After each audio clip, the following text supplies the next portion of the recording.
আসসালামু আলাইকুম। বহুল প্রতীক্ষার পরে বেসরকারি শিক্ষা প্রতিষ্ঠানের এমপিওভুক্ত শিক্ষক কর্মচারীদের মে মাসে বেতনের প্রস্তাব শিক্ষা মন্ত্রণালয়ে পাঠানো হয়েছে।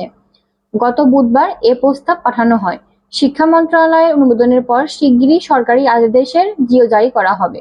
শিক্ষকদের মে মাসে বেতনের তালিকা সংযুক্ত করেছে ইএমআই সেল। এইদিকে বেতনের বিল সাবমিট হয়েছে ঈদের আগেই। আপনার বেতনটি কত তারিখে ব্যাংক অ্যাকাউন্টে প্রবেশ করবে এবং কখন উত্তোলন করতে পারবেন সকল বিষয় নিয়ে আজকের ভিডিওতে বিস্তারিত আলোচনা থাকছে।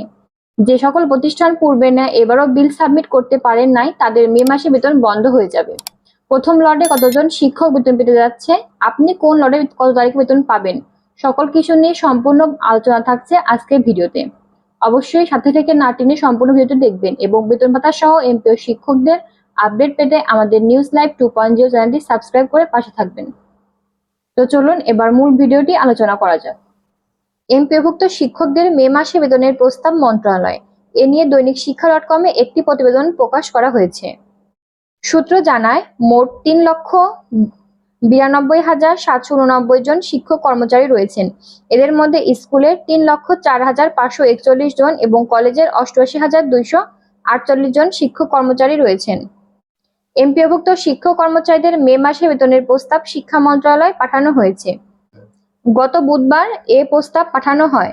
মন্ত্রণালয় অনুমোদনের পরে শিগগিরই সরকারি আদেশে জিও জারি করা হবে।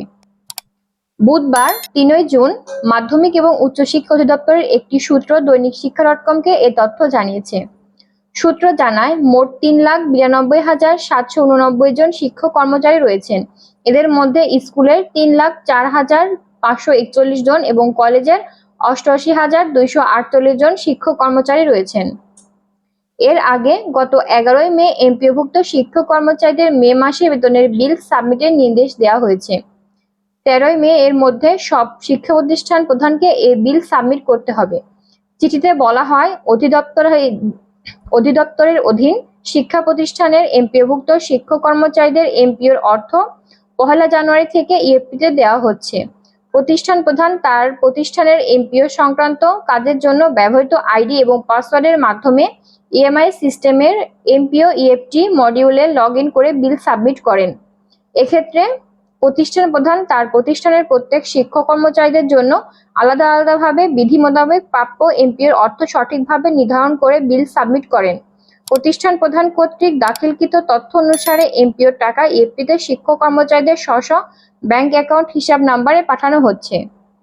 এমপিওভুক্ত শিক্ষকদের সকল প্রকার আপডেট পেতে আমাদের নিউজ লাইভ 2 চ্যানেলের সাথে থাকুন। সকলকে ধন্যবাদ।